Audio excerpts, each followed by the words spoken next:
প্রত্যেকটা দল থেকে তোমরা তোমাদের দল থেকে অন্তত 2-3 জন করে না বলবে সেই বিএলটির নাম আর ফোন নাম্বার আমি কিন্তু বিডিও সাহেবের কাছে বিএলটিদেরকে গুড মর্নিং বলছি। একটা সরকারি প্রোগ্রাম আছে, বিডিও সাহেবের অর্ডার। তো প্রত্যেকটা বিএলটিকে আমাদের দিক দিয়ে বলছি, প্রত্যেকটা বিএলটিকে আগামী বুধবার সিঙ্গুরে আমাদের মুখ্যমন্ত্রী মমতা বন্দ্যোপাধ্যায় আসছেন একটা সরকারি প্রোগ্রামে।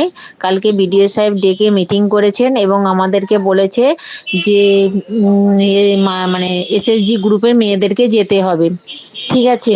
তাই আমি প্রত্যেকটা বিএলটিকে বলবো কোনো অজুহাত না দেখিয়ে এবং প্রত্যেকটা বিএলটি প্রত্যেকটা দল থেকে তোমরা তোমাদের দল থেকে অন্তত 2-3 জন করে নিয়ে জয়রামপুরে চলে আসবে 9:30টার মধ্যে, ঠিক আছে?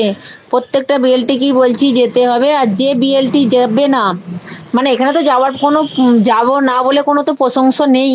যদি যে বিএলটি যাবে না বলবে সেই বিএলটির নাম আর ফোন নাম্বার আমি কিন্তু বিডিও সাহেবের কাছে দিয়ে আসবো লিখিত করে, ঠিক আছে? আর আগামী দিনে কোনো ট্রেনিং যে কেন দিদি আমাদেরকে দেয়নি বা কেন দেবে না দিদি, এই রকম কাজকর্ম কেন হয়নি দিদি, তার কৈফিয়ত বিডিও সাহেবের কাছ থেকে নিয়ে নেবে, ঠিক আছে? তাই প্রত্যেকটা বিএলটিকে বলবো বিএলটি মানে আমি চাইছি যে আমার এখানে 25-26 জন বিএলটি আছো, ঠিক আছে? এই 26টা বিএলটি তার দল থেকে 2 জন করে বা 3 জন করে অবশ্যই নিয়ে আসবে। আর সেই বিএলটিকেও যেতে হবে, ঠিক আছে?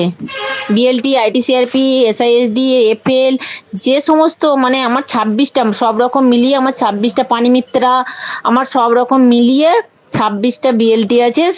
সব বিএলটিদেরকেই যেতে হবে এবং তাদের দল থেকে 2-3 জন করে নিয়ে আসতে হবে, ঠিক আছে? তাদের দায়িত্ব।